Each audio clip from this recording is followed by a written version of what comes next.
Cut చేస్తే ఒక hands కి వచ్చింది, మళ్ళీ కొంచెం మిగిలిద్ది అనమాట. ఇంకో 2 హ్యాండ్స్ కి అయితే రాదు. హాయ్ ఫ్రెండ్స్, మెసా టైలర్స్ చూసారు కదా. అంచు అయితే ముందు స్టోన్ అంచు అయితే ముందు కట్ చేసాను. కట్ చేసి తర్వాత బ్లౌజ్ కట్ చేసుకోండి. బ్లౌజ్ కట్ చేసిన తర్వాత అసలు ఎలా వేయాలి అనేది హ్యాండ్స్కి చూసారా, సెంటర్ చేసి కట్ చేసాను.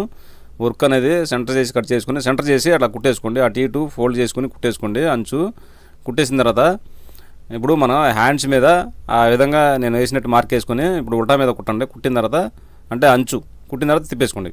అలా తిప్పిన తర్వాత ఏమిటంటే చూడండి, నేను కుడతాను ఆ విధంగా కుట్టేసుకోండి. ఎక్కడ దాకా వచ్చింది అక్కడ దాకా చూసి కుట్టేసుకుని అంచుకు వచ్చేటట్టు చూసుకొని అంచుకు వచ్చేటట్టు అలా కుట్టేసుకోండి. కుట్టేసిన తర్వాత ఇక లైలింగ్ మనం యథావిధిగా అట్ట కుడతాం అలాగా కుట్టేసుకోండి. ఇక మనం పైపింగ్ అయితే చేశాను, పైపింగ్ చేసి కుడతాను.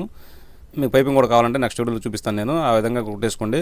అప్పుడు సెంటర్ అనేది వచ్చేసిద్ది. ఓకే ఫ్రెండ్స్, మీకైతే వీడియో చాలా ఉపయోగపడుద్ది అని అయితే నేను పెట్టాను. చాలామంది దగ్గర 2 చేతులకి అయితే రాదు అంచు, దానికోసం చాలామంది అడుగుతున్నారని చెప్పి నేనైతే పెట్టాను. చూసారు కదా, 2 హ్యాండ్స్కి వచ్చేసింది. ఒక లైక్ ఇవ్వండి మర్చిపోకుండా. ఓకేనా, నెక్స్ట్